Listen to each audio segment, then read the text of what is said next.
আচ্ছা, আজকে আমরা করব হচ্ছে টিস্যু ও টিস্যুতন্ত্র।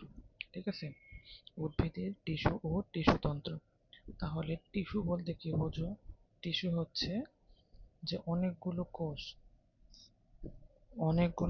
যদি কোনো একটা জায়গায় একই ধরনের কাজ করে তাহলে তাকে বলা হবে টিস্যুতন্ত্র। ঠিক আছে, তাহলে একগুচ্ছ কোষ যাদের উৎপত্তি একই জায়গা থেকে, তাহলে একই উৎস থেকে সৃষ্ট একই ধরনের কাজ করে সমধর্মী একটি অবিচ্ছিন্ন কোষগুচ্ছকে আমরা বলি টিস্যু। ঠিক আছে, তাহলে একগুচ্ছ কোষ যারা একই জায়গা থেকে উৎপত্তি এবং একই ধরনের কাজ করে তাকে বলা হচ্ছে টিস্যুতন্ত্র। এখন টিস্যু কয় ধরনের? টিস্যু হচ্ছে দুই ধরনের, একটা হচ্ছে ভাজক টিস্যু এবং একটা হচ্ছে স্থায়ী টিস্যু। আচ্ছা, তাহলে ভাজক টিস্যু কি? ভাজক টিস্যু মানে হচ্ছে যে টিস্যুটা বিভাজিত হয়। ঠিক আছে, তাহলে উদ্ভিদের যে টিস্যু ক্রমেই বৃদ্ধি পায়, পেয়ে পেয়ে লম্বা হয়, তাহলে সেই টিস্যুটাকে বলা হচ্ছে ভাজক টিস্যু।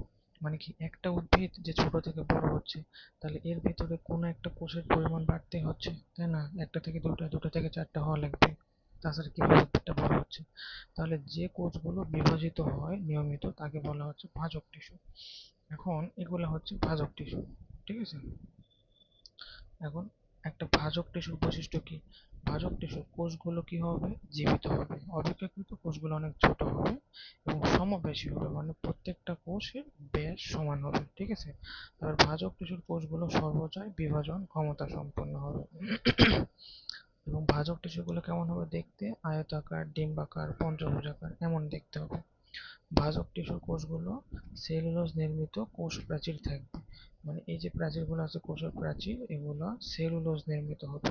ঠিক আছে, তারপরে ভাজক টিস্যুর নিউক্লিয়াসগুলো অপেক্ষাকৃত আকারে বড় হবে এবং দানাদার হবে। ঠিক আছে, তারপরে কি, ভাজক টিস্যু কোষগুলো ঘন সন্নিবিষ্ট হওয়ায় এদের মধ্যে কোনো আন্তঃকোষীয় ফাঁকা স্থান থাকবে না, মানে এই যে কোষগুলো একে অপরের সঙ্গে এমনভাবে লেগে থাকবে এদের মাঝে কোনো ফাঁকা জায়গা থাকবে না। ঠিক আছে, তারপরে ভাজক টিস্যু কোনো কোনো কোষে খাদ্য সঞ্চিত করে রাখতে পারে। ঠিক আছে, তারপরে ভাজক টিস্যু কিন্তু অপরিণত কোষ দ্বারা গঠিত। ঠিক আছে, মানে ভাজক টিস্যু মানে বাচ্চা অবস্থা। ঠিক আছে, অপরিণত কোষটা ধীরে ধীরে বড় হতে হতে পরিণত হবে। ঠিক আছে, এটাকে বলা হবে ভাজক টিস্যু। এবং ভাজক টিস্যু মাইটোসিস বিভাজনের মাধ্যমে বিভাজিত হয়। এবং ভাজক টিস্যুর কোষগুলো হচ্ছে মাইটোসিস প্রক্রিয়ার মাধ্যমে বিভাজিত হয়। ঠিক আছে, তাহলে আমাদের ভাজক টিস্যুর কাজ কি? ভাজক টিস্যু কি কাজ করে? ভাজক টিস্যু উদ্ভিদের দৈর্ঘ্য বৃদ্ধি করে, উদ্ভিদের ব্যাসে বৃদ্ধি করে। ঠিক আছে, তারপরে ভাজক টিস্যু থেকে স্থায়ী টিস্যু তৈরি হয়। মনে রাখবা, সব ভাজক টিস্যু থেকে স্থায়ী টিস্যু তৈরি হয়। যেটা আগে ভাজক টিস্যু ছিল সেটা পরবর্তীতে তার বিভাজন ক্ষমতা হারিয়ে স্থায়ী টিস্যুতে পরিণত হয়। ঠিক আছে, এখন আসো ভাজক টিস্যু শ্রেণী বিভাগ। বিভিন্ন জিনিসের উপর ভিত্তি করে ভাজক টিস্যুকে ভাগ করা হয়েছে, যেমন উৎপত্তির উপর ভিত্তি করে ভাজক টিস্যুকে ভাগ করা হয়েছে, অবস্থানের উপর ভিত্তি করে ভাজক টিস্যুকে ভাগ করা হয়েছে, তারপর হচ্ছে কোষ বিভাজন অনুযায়ী ভাগ করা হয়েছে এবং কাজ অনুযায়ী ভাগ করা হয়েছে। ঠিক আছে, তাহলে উৎপত্তি অনুযায়ী ভাজক টিস্যু কয় প্রকার? উৎপত্তি অনুযায়ী ভাজক টিস্যু তিন প্রকার, একটা হচ্ছে প্রারম্ভিক ভাজক টিস্যু, একটা প্রাইমারি ভাজক টিস্যু, একটা সেকেন্ডারি ভাজক টিস্যু।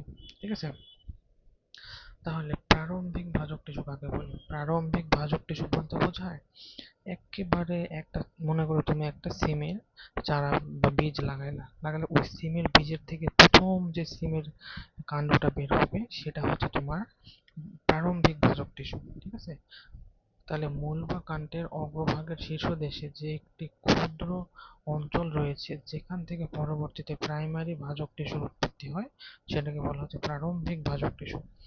ঠিক আছে, মানে এরকম মনে করো, এটা একটা হচ্ছে নিচে মূল আছে। ঠিক আছে, এর মাথার দিকে যে জায়গাটা থেকে পরবর্তীতে আমাদের প্রাইমারি ভাজক টিস্যু তৈরি হয়, এ ধীরে ধীরে বড় হচ্ছে গাছটা। ঠিক আছে, তো ওই জায়গাটাকে বলা হচ্ছে তোমার প্রারম্ভিক ভাজক টিস্যু। তারপরে প্রাইমারি ভাজক টিস্যু। প্রাইমারি ভাজক টিস্যু কোনটা? যে ভাজক টিস্যু উদ্ভিদের বৃদ্ধি ঘটায়, ঠিক আছে, লম্বা করে উদ্ভিদকে, সেটাকে বলে প্রাইমারি ভাজক টিস্যু। তাহলে যে ভাজক টিস্যু উদ্ভিদের ভ্রূণাবস্থায় উৎপত্তি লাভ করে তাকে বলা হয় প্রাইমারি ভাজক টিস্যু।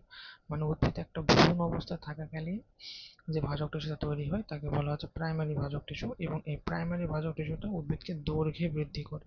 ঠিক আছে, এটা মনে রাখবা যে এটা উদ্ভিদকে দৈর্ঘ্যে বৃদ্ধি করে। এখন হচ্ছে সেকেন্ডারি ভাজক টিস্যু। এটা কি? যে ভাজক টিস্যু কোনো স্থায়ী টিস্যু হতে পরবর্তী সময়ে উৎপন্ন হয়। ঠিক আছে। তাকে বলা হচ্ছে সেকেন্ডারি ভাজক টিস্যু। মানে কি, মানে হচ্ছে মনে করো এটা এটা একটা হচ্ছে প্রাইমারি ভাজক টিস্যু, এটা একটা প্রাইমারি ভাজক টিস্যু। এই প্রাইমারি ভাজক টিস্যুটা এক সময় তার বিভাজন ক্ষমতা হারায় প্রাইমারি স্থায়ী টিস্যুতে পরিণত হলো। ঠিক আছে, প্রাইমারি স্থায়ী টিস্যু থেকে সেটা যদি আবার বিভাজন ক্ষমতা লাভ করে তাহলে সেটা হবে সেকেন্ডারি ভাজক টিস্যু। ঠিক আছে, তাহলে প্রাইমারি ভাজক টিস্যু তার বিভাজন ক্ষমতা হারায় প্রাইমারি স্থায়ী টিস্যু হবে।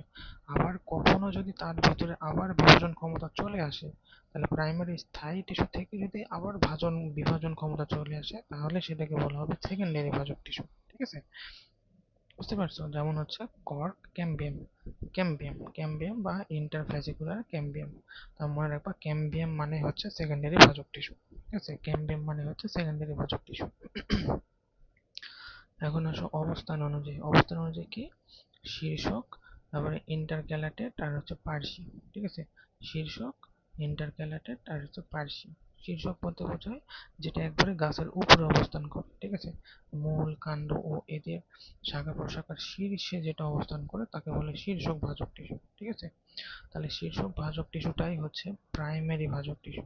ঠিক আছে, শীর্ষক ভাজক টিস্যুটাই হচ্ছে আমাদের প্রাইমারি ভাজক টিস্যু। এবং এটা কি করে, উদ্ভিদকে দৈর্ঘ্যে বৃদ্ধি করে। এখন হচ্ছে ইন্টারক্যালারি ভাজক টিস্যু। ইন্টারক্যালারি ভাজক টিস্যু বলতে বোঝায় দুটি স্থায়ী টিস্যু।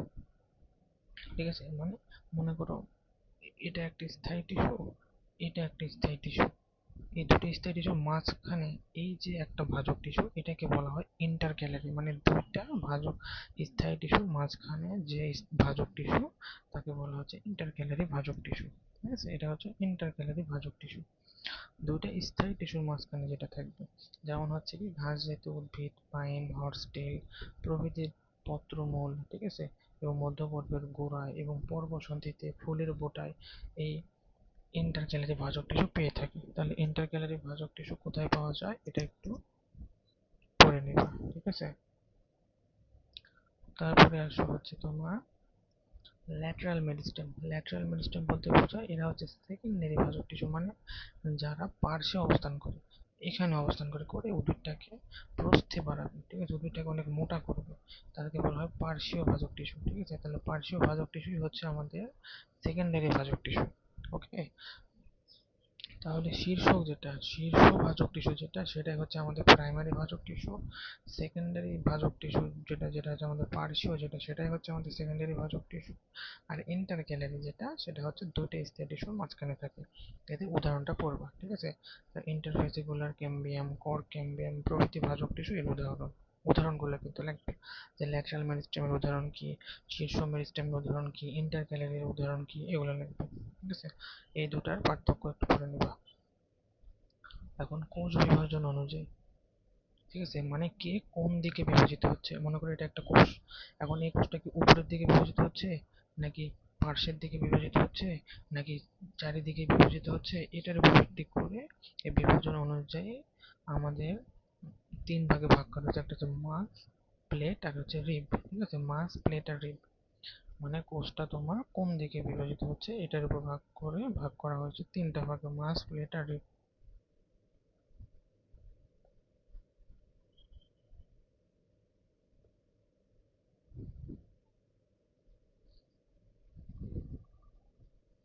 মানে কি কি আছে, একটা হচ্ছে আমাদের মাছ আছে, একটা প্লেট এন্ড একটা হচ্ছে রিব।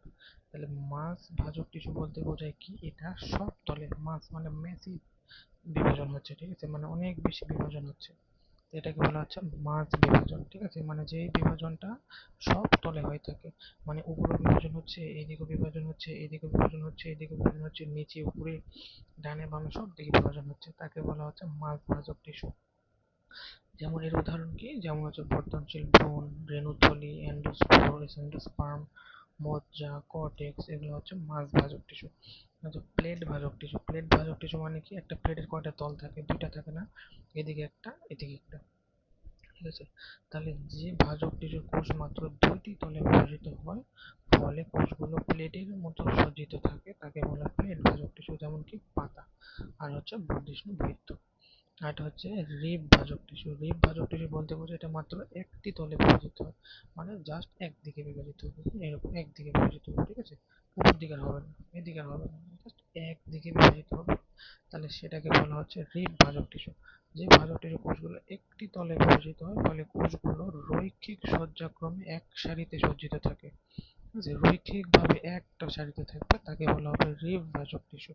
এর উদাহরণ হচ্ছে কি বর্ধিষ্ণু মূল ও কাণ্ডের মজ্জারসী। ঠিক আছে।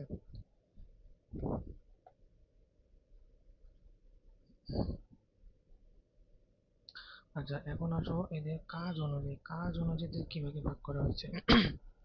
কাজ অনুযায়ী এদেরকে তিন ভাগে ভাগ করা হয়েছে। একটা হচ্ছে তোমার প্রোটোটার্ম, প্রোকাম্বিয়াম আর গ্রাউন্ড মেরিস্টেম। ঠিক আছে, একটা হচ্ছে প্রোটোটার্ম, প্রোকাম্বিয়াম আর গ্রাউন্ড মেরিস্টেম। প্রোটোটার্ম কি? প্রোটোটার্ম, ডার্ম মানে কি আমরা জানি, ডার্মাটোলজিস্ট মানে ত্বক, তাই না? ডার্ম মানে হচ্ছে ত্বক।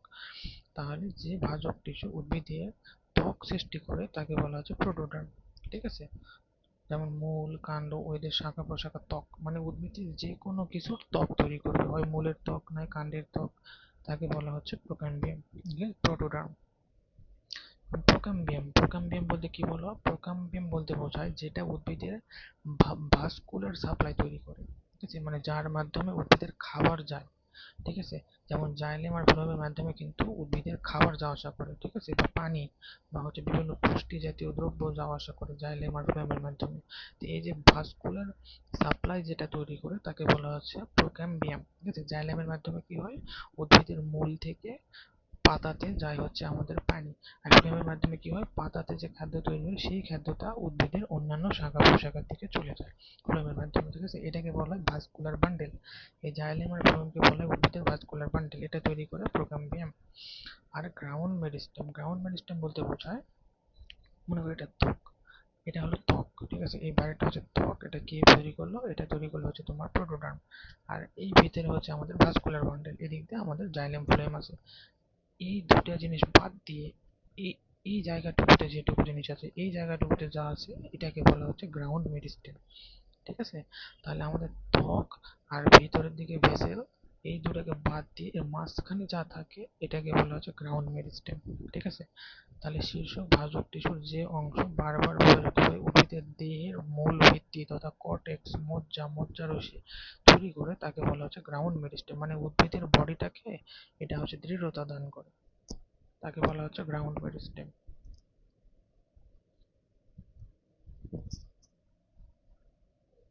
আচ্ছা, তাহলে ওটা দেখো ভাজক টিস্যু প্রকারভেদ। উৎপত্তি অনুসারে ভাজক টিস্যু তিন প্রকার, অবস্থান অনুযায়ী তিন প্রকার, কোষ বিভাজন অনুযায়ী তিন প্রকার, আর কাজ অনুযায়ী তিন প্রকার। এগুলো কিন্তু আমি তোমাকে ধরবো। ঠিক আছে, আর দেখো কাজ অনুযায়ী, আচ্ছা, শীর্ষ ভাজক টিস্যু বা এপিক্যাল মেরিস্টেম থেকে আমাদের সব টিস্যু তৈরি হয়। ঠিক আছে, এই যে শীর্ষ ভাজক টিস্যু, যেটা হচ্ছে একটা উদ্ভিদ এর একবার মাথায় থাকে, এই মাথার টিস্যুটা থেকে উদ্ভিদের সব ধরনের টিস্যু তৈরি হয়। ঠিক আছে, শীর্ষ ভাজক টিস্যু থেকে আমাদের প্রোটোডার্ম তৈরি হয়, এটা থেকে ত্বক তৈরি হয়। গ্রাউন্ড মেরিস্টেম তৈরি হয়, এটা থেকে আমাদের কর্টেক্স তৈরি হয়। আর প্রোকাম্বিয়াম তৈরি হয়, এখান থেকে আমাদের ভেসেল, ভাস্কুলার সাপ্লাই তৈরি হয়। ঠিক আছে, ভাস্কুলার টিস্যু তৈরি হয় যাকে বলা হচ্ছে জাইলেম আর ফ্লোয়েম। ঠিক আছে, এটুকু একটু মনে রাখবো, তাহলেই হবে, আর লাগবে না। এখন আসো স্থায়ী টিস্যু। স্থায়ী টিস্যুটা কিভাবে তৈরি হয় সবসময় মনে রাখবা, ভাজক টিস্যু তার যখন বিভাজন ক্ষমতা হারাবে তখন আমাদের স্থায়ী টিস্যু তৈরি হবে। ঠিক আছে, তাহলে যে কোষগুলো বিভাজনে অক্ষম তাকে বলা হচ্ছে স্থায়ী টিস্যু। স্থায়ী টিস্যুর বৈশিষ্ট্য কি? স্থায়ী টিস্যুর বৈশিষ্ট্যটা একটু পড়বা। এগুলা কি? এই কোষগুলো সাধারণত বিভাজনে অক্ষম, তারপরে জীবিত কোষের সাইটোপ্লাজমে স্বাভাবিকের চেয়ে কম, এদের সাইটোপ্লাজম কিন্তু স্বাভাবিকের চেয়ে কম থাকে। কোষগুলোর কোষ প্রাচীর কিন্তু অপেক্ষাকৃত মোটা, এদের কোষ প্রাচীর অপেক্ষাকৃত মোটা হয়ে থাকে। নিউক্লিয়াস স্বাভাবিকের চেয়ে ছোট, নিউক্লিয়াস কিন্তু স্বাভাবিকের চেয়ে ছোট হয়ে থাকে। ঠিক আছে, তারপরে এদের আন্তঃকোষীয় ফাঁক থাকে, আন্তঃকোষীয় ফাঁক থাকে, কিন্তু হচ্ছে তোমার ভাজক টিস্যু কিন্তু আন্তঃকোষীয় কোনো ফাঁক ছিল না, কিন্তু এদের আন্তঃকোষীয় ফাঁক থাকে। তারপর কি, টিস্যুতে দু ধরনের কোষ, জীবিত ও মৃত কোষ থাকে। মৃত কোষ হচ্ছে প্রোটোপ্লাজম বিহীন হয়ে থাকে, কোষ গহ্বর, এদের কোষ গহ্বর অপেক্ষা একটু বড় হয়ে থাকে। ঠিক আছে,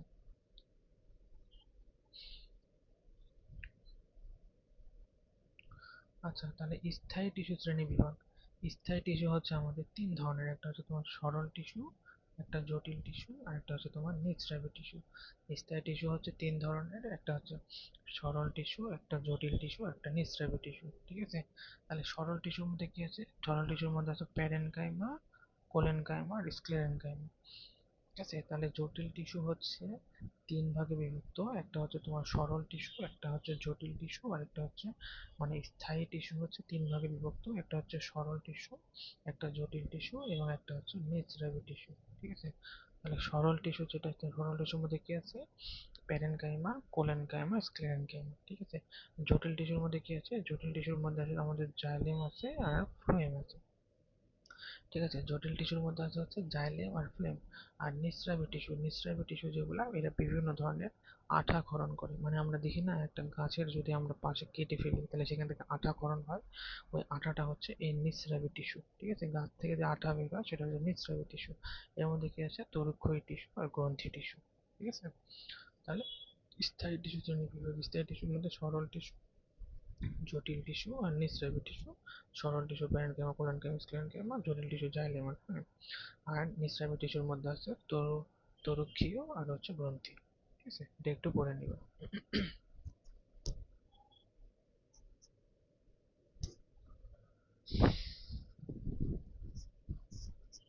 আচ্ছা, এখন আসো তোমার ভাজক টিস্যু আর স্থায়ী টিস্যু এই দুটার মধ্যে পার্থক্য কি? ভাজক টিস্যু আর স্থায়ী টিস্যুর মধ্যে আমাদের পার্থক্যটা কি? ঠিক আছে, এটা একটু পড়ে নিবা। তো ভাজক টিস্যু বিভাজন ক্ষমতা আছে, স্থায়ী টিস্যু বিভাজন ক্ষমতা নেই। ভাজক টিস্যুর নিউক্লিয়াস অনেক বেশি, ভাজক টিস্যুর নিউক্লিয়াস বড়, স্থায়ী টিস্যুর নিউক্লিয়াসটা ছোট।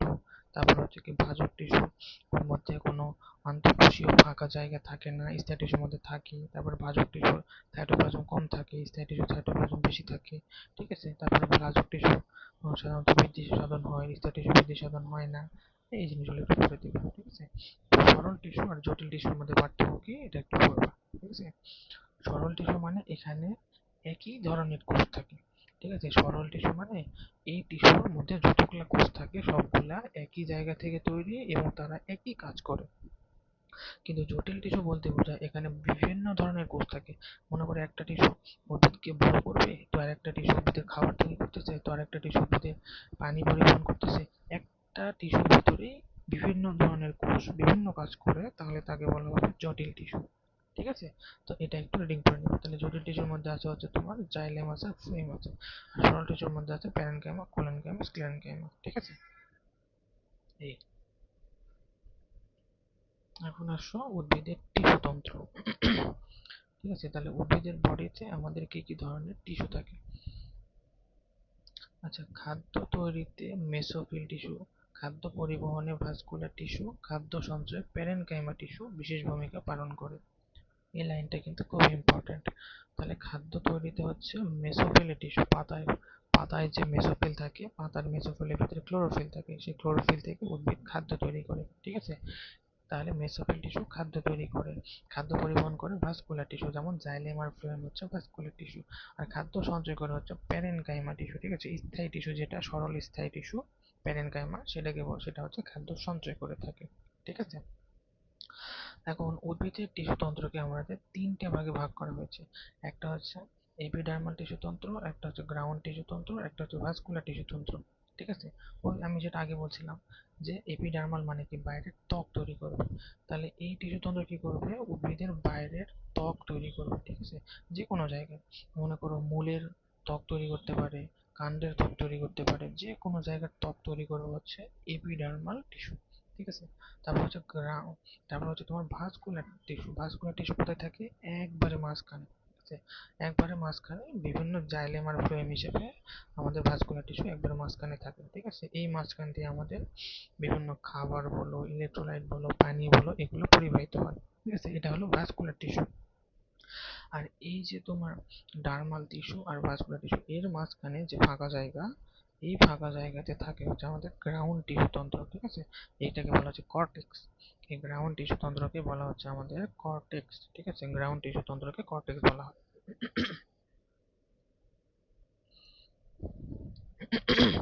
আচ্ছা, তাহলে আমরা এক এক করে এই টিস্যু তন্ত্রটা পড়ব। ঠিক আছে, তাহলে আমাদের কি? এপিডার্মাল টিস্যু তন্ত্র। মানে এটা ত্বক তৈরি করবে, ঠিক আছে। এপিডার্মাল টিস্যু থেকে কি তৈরি হয়? এপিডার্মিস, এপিডার্মাল উপবৃত্তি আর এপিডার্মাল রন্ধ্র, ঠিক আছে। এই তিনটা জিনিস থাকে। এপিডার্মিস মানে হচ্ছে আমাদের যে সোজা যে ত্বক তৈরি হলো এটাকে বলা হয় এপিডার্মিস। এপিডার্মাস উপবৃত্তি মানে এই ত্বকের উপরে কোনো কোনো সময় এরকম এরকম বা এরকম এরকম কিছু বৃদ্ধি হতে পারে, এটাকে বলা হয় এপিডার্মাল উপবৃদ্ধি। আর এপিডার্মাল রন্ধ্র এই ত্বকের উপরে কোনো কোনো সময় ফাঁকা জায়গা থাকে যেই ভিতর দিয়ে আমাদের সূর্যালোক বা বিভিন্ন অক্সিজেন কার্বন ডাই অক্সাইড ভিতরে ঢোকে, এটাকে বলা হয় এপিডার্মাল রন্ধ্র, ঠিক আছে। তাহলে আমাদের ত্বকের হচ্ছে তিনটা অংশ, একটা হচ্ছে এপিডার্মিস মানে একটা এই লম্বা যে অংশটা এটা এপিডার্মিস। এপিডার্মাল উপবৃদ্ধি মানে কখনো কখনো এরকম কিছু বৃদ্ধি ঘটতে পারে এপিডার্মিসের উপরে। আর এপিডার্মাল রন্ধ্র কখনো কখনো ফুটা থাকতে পারে, ঠিক আছে, যার ভিতর দিয়ে আমাদের বিভিন্ন সূর্যালোক বলো কার্বন ডাই অক্সাইড বলো অক্সিজেন ভিতরে প্রবেশ করে, ঠিক আছে। এখন আসো গ্রাউন্ড টিস্যু তন্ত্র। গ্রাউন্ড টিস্যু তন্ত্র কি থাকে? একটা বহি স্টিলীয় অঞ্চল আর অন্তঃস্টিলীয় অঞ্চল, ঠিক আছে। গ্রাউন্ড টিস্যু তন্ত্র দুইটা ভাগ, একটা বহি স্টিলীয় অঞ্চল আর অন্তঃস্টিলীয় অঞ্চল, ঠিক আছে। এটা তোমাকে আমি দেখাচ্ছি।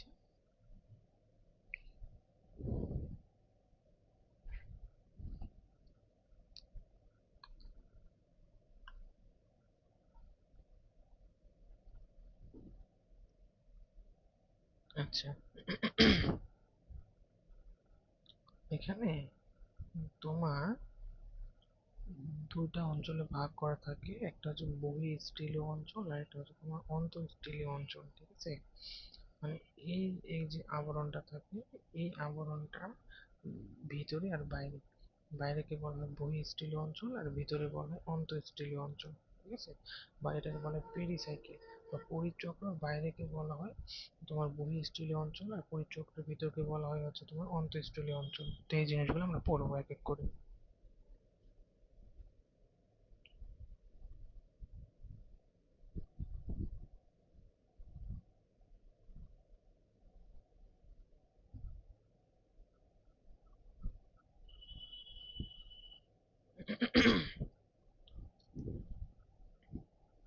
আচ্ছা, তাহলে এখন আসা হচ্ছে উদ্ভিদের এপিডার্মিস, ঠিক আছে।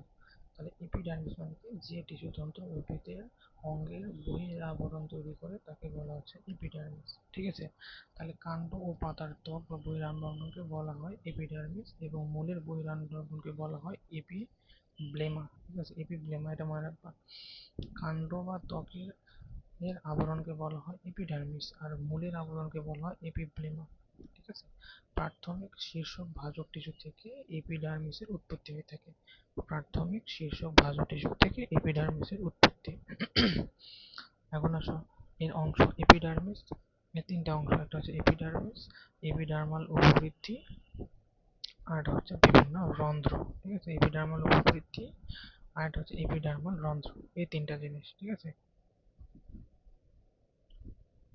দুই আর এটা হচ্ছে তিন, ওকে। এই তাহলে এপিডার্মিস বা ত্বক, ঠিক আছে। তাহলে উদ্ভিদের বাইরের স্তরকে এপিডার্মিস বলা হয়। এটি সাধারণত একশেলি প্যারেনকাইমা কোষ দিয়ে গঠিত। এই এপিডার্মিসটা প্যারেনকাইমা কোষ দিয়ে গঠিত, তবে কোনো কোনো ক্ষেত্রে একাধিক সারি কোষে গঠিত থাকতে পারে। সাধারণত এক সারি কিন্তু একাধিক সারিতে হতে পারে এপিডার্মিসটা, ঠিক আছে। মানে এপিডার্মিসটা সাধারণত এক সারি কোষ দিয়ে গঠিত থাকে কিন্তু কোনো কোনো ক্ষেত্রে দুই সারি হইতে পারে, ওকে। যেমন কোথায়? যেমন হচ্ছে বট, অশ্বত্থ, পাকুড় ইত্যাদি গাছের পাতায় বহু সারি হয়ে থাকে। করবী গাছের পাতায় তিন সারি কোষ দেখা যায়, ঠিক আছে। করবী গাছে তিন সারি দেখা যায়।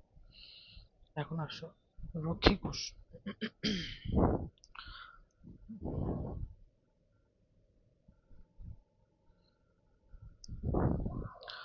আচ্ছা, তাহলে সাধারণত রক্ষী কোষ ব্যতীত অন্য কোষে ক্লোরোপ্লাস্ট থাকে না, ঠিক আছে। এটা আমরা পরে পড়বো, এটা এখন না, এটা ক্লোরোপ্লাস্ট বা পত্ররন্ধ্রতে আছে। মনে রাখবা যে রক্ষী কোষে শুধু ক্লোরোপ্লাস্ট থাকে। উদ্ভিদের যে ক্লোরোপ্লাস্ট বলি না আমরা, পাতায় ক্লোরোপ্লাস্ট থাকে যেখান থেকে খাদ্য তৈরি হয়, সেটা সাধারণত রক্ষী কোষের ভিতরে থাকে। রক্ষী কোষগুলো এমন এই ধরনের এমন হয়ে থাকে রক্ষী কোষগুলো, এবং এই রক্ষী কোষের ভিতরেই আমাদের ক্লোরোপ্লাস্ট থাকে, ঠিক আছে। আচ্ছা, তারপরে আসো কিউটিন বা সুবেরিন পুরু স্তরকে বলা হয় কিউটিকল, ঠিক আছে। তো অনেক এপিডার্মিসে কিউটিকলের আবরণ থাকে। এই কিউটিকল কি দিয়ে গঠিত? কিউটিন বা সুবেরিন দিয়ে কিউটিকল গঠিত। ঠিক আছে, কিউটিকল মূলের ত্বকে অনুপস্থিত কিন্তু কাণ্ড ও পাতায় বিদ্যমান। তাহলে কিউটিকল কিন্তু মূলে থাকে না, কিউটিকল কিন্তু আমাদের মূলে থাকে না, কিন্তু কাণ্ড ও পাতায় কিউটিকল থাকে। ঠিক আছে, যেমন হচ্ছে তোমার সাইকাস আর পিনাস ও ঘাস জাতীয় কিছু উদ্ভিদের পাতায় লিগনিন জমা হতে দেখা যায়। ঠিক আছে, আচ্ছা তারপরে হচ্ছে সরিষা গোত্রীয় উদ্ভিদের পত্রত্বকে মাইরোসিন এনজাইম নিঃসরণকারী মাইরোসিন কোষ থাকে। তাহলে মাইরোসিন কোষ কোথায় থাকে? সরিষাতে। তারপর নলখাগড়া জাতীয় ও কাণ্ডের ত্বকীয় কোষে সাধারণত কর্ক বা সিলিয়া কোষ থাকতে পারে। তারপর গম, ভুট্টা ও আখ ইত্যাদি গাছের পাতাতে বুলিফ্রম কোষ থাকে। এটা কিন্তু আসে, ঠিকই আসে, যে বুলিফ্রম কোষ কোথায় থাকে? গম, ভুট্টা ও আখের পাতায় বুলিফ্রম কোষ থাকে। ঠিক আছে, এবং মূলের বাইরের ত্বককে কি বলা হয়? এপিব্লেমা। ঠিক আছে, কাণ্ডকে বলা হয় এপিডার্মিস, মূলের বাইরের ত্বককে বলা হয় এপিব্লেমা। তাহলে ত্বকের কাজ কি? ত্বকের কাজ কি এটা একবার রিডিং দিবে যে ত্বকের কি কাজ। ত্বক হচ্ছে কি করে? বাইরের কোনো আক্রমণ থেকে উদ্ভিদটাকে রক্ষা করে, তাই না? তারপর ত্বক কি? উদ্ভিদের গঠনটাকে ধরে রাখে। ঠিক আছে, তারপরে হচ্ছে উদ্ভিদের দেহ থেকে যাতে পানি বাইরে বের না হয়ে যায় সেটা রক্ষা করে। তারপর ত্বকের ভিতরে সূর্যালোক ঢোকে, কার্বন ডাই অক্সাইড ঢোকে, অক্সিজেন ঢোকে, বিভিন্ন জিনিস আদান প্রদান করে। এটা হলো ত্বকের কাজ। ঠিক আছে, এখন কিছু উপবৃদ্ধি আছে। ঠিক আছে, তাহলে এটা আমরা পড়লাম হচ্ছে লম্ব ত্বক। এখন এই ত্বকের উপরে কিছু এরকম কিছু উপবৃদ্ধি হতে পারে। ঠিক আছে, ত্বকের উপরে কিছু উপবৃদ্ধি হইতে পারে। এখন এই উপবৃদ্ধিগুলোর নাম কি কি আছে? উপবৃদ্ধিগুলোর মধ্যে আছে রোম হইতে পারে, বা শল্ক হইতে পারে, বা ত্বকের উপরে তোমার গ্রন্থি রোম হইতে পারে, বা পানিথলি থাকতে পারে, বা দংশন রোম থাকতে পারে। ঠিক আছে, তাহলে উপবৃদ্ধিগুলোর মধ্যে কি থাকতে পারে? উপবৃদ্ধিগুলোর মধ্যে হয় রোম, অথবা শল্ক, বা গ্রন্থি রোম, বা পানিথলি, বা দংশন রোম। ঠিক আছে, এগুলো হচ্ছে উপবৃদ্ধি একটা ত্বকের উপরে। এই জিনিসগুলা তৈরি হতে পারে। ঠিক আছে, এগুলো হচ্ছে উপবৃদ্ধি।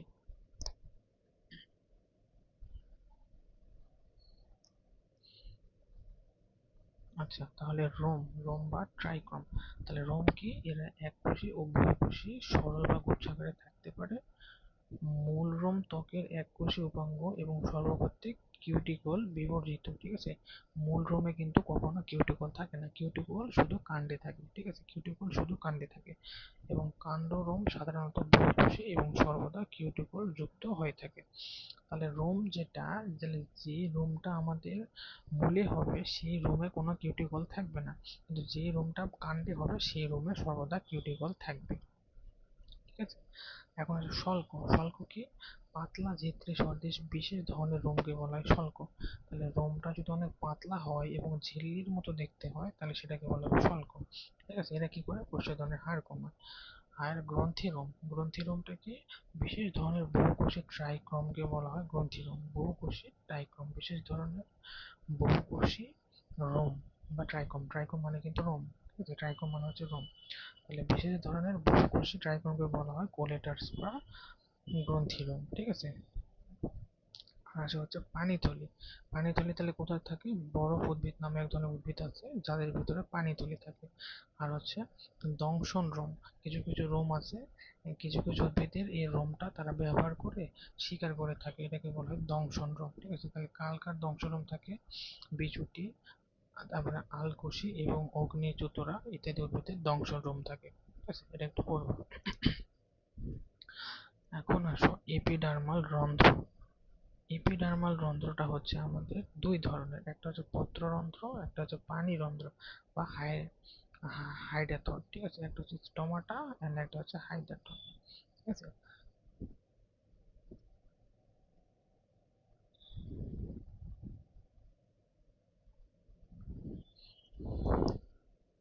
আচ্ছা তাহলে পত্ররন্ধ্র, পত্ররন্ধ্র জিনিসটা কি? এটা সাধারণত পাতায় থাকে। ঠিক আছে, উদ্ভিদের পাতা বা কচি কাণ্ডেও সাধারণত কিছু ছিদ্র থাকে যেগুলোর মাধ্যমে এর ভিতরে দিয়ে অক্সিজেন, কার্বন ডাই অক্সাইড ঢোকে, তাকে বলা হয় পত্ররন্ধ্র। ঠিক আছে, তাহলে উদ্ভিদের পাতায় বিশেষ ধরনের একটা ছিদ্র থাকে যার মাধ্যমে অক্সিজেন, কার্বন ডাই অক্সাইড ভিতরে ঢোকে, যাকে বলা হয় পত্ররন্ধ্র। এসব ছিদ্র দুইটি অর্ধচন্দ্রাকার রক্ষী কোষ দিয়ে বেষ্টিত থাকে, ঠিক আছে? মানে এইরকম দুইটা রক্ষী কোষ দিয়ে এইটুকু ছিদ্র বেষ্টিত থাকে, একে বলে রক্ষী কোষ। এবং রক্ষী কোষে একটি বড় নিউক্লিয়াস থাকে ও বহু ক্লোরোপ্লাস্ট থাকে। তাহলে উদ্ভিদের যে আমরা ক্লোরোপ্লাস্ট বলি, তাহলে এই ক্লোরোপ্লাস্টটা থাকে কোথায়? রক্ষী কোষে। এটা মনে রাখবা। তাহলে উদ্ভিদের বায়বীয় অংশের ত্বকে অবস্থিত দুটি রক্ষী কোষ বেষ্টিত নিয়ন্ত্রিত বিশেষ ধরনের এক ধরনের ছিদ্রকে বলা হয় পত্ররন্ধ্র, ঠিক আছে? তাহলে পত্ররন্ধ্রের মধ্যে থাকে কি, তার পাশে থাকে রক্ষী কোষ এবং অন্যান্য থাকে সহায়ক কোষ, ঠিক আছে? এবং সহকারী কিছু কোষ থাকে, ঠিক আছে? আচ্ছা, স্টোমাটার নিচে একটি বড় বায়ুকুঠুরি থাকে, এই বায়ুকুঠুরি বলা হয় সাব স্টোমাটাল বায়ুকুঠুরি বা শ্বাসকুঠুরি। সাধারণত দিনের বেলায় পত্ররন্ধ্র খোলা থাকে এবং রাতে বন্ধ থাকে। এখন এটা হচ্ছে তোমার দুটা রক্ষী কোষ, ঠিক আছে? এই দুটো রক্ষী কোষ, আর এই পাশের গুলো হচ্ছে সাহায্যকারী কোষ, ঠিক আছে? এই পাশের গুলোকে বলে সাহায্যকারী কোষ। তাহলে মাঝখানে দুটো হচ্ছে রক্ষী কোষ আর পাশের দুটো হচ্ছে সাহায্যকারী কোষ, এগুলো হচ্ছে সাহায্যকারী কোষ। তাহলে এই সাহায্যকারী কোষের উপর ভিত্তি করে এর পত্ররন্ধ্রকে তোমার 6 ভাগে ভাগ করা হয়েছে। একটা হচ্ছে তোমার ডায়াসাইটিক, প্যারাসাইটিক, অ্যানাইসোসাইটিক, টেট্রাসাইটিক, অ্যাক্টিনোসাইটিক আর তোমার এনোমোসাইটিক। ডায়াসাইটিক মানে কি? স্ট্রোমা দুটি সাহায্যকারী কোষ দ্বারা গঠিত, মানে দুইটি সাহায্যকারী কোষ দ্বারা গঠিত। কোষ দুটি রক্ষী কোষের সাথে সমকোণে থাকে, মানে রক্ষী কোষ যে কোণে থাকবে এই কোষ দুটি তার সাথে সমকোণে থাকবে, ঠিক আছে? এটাকে বলা হয় ডায়াসাইটিক। প্যারাসাইটিক বলতে কি? প্যারাসাইটিক বলতে বলতে দুটি সাহায্যকারী কোষ থাকবে কিন্তু এটা সমান্তরালে থাকবে। এটা হচ্ছে সমান্তরালে আছে, এই তিনটা একই সমান্তরালে আছে।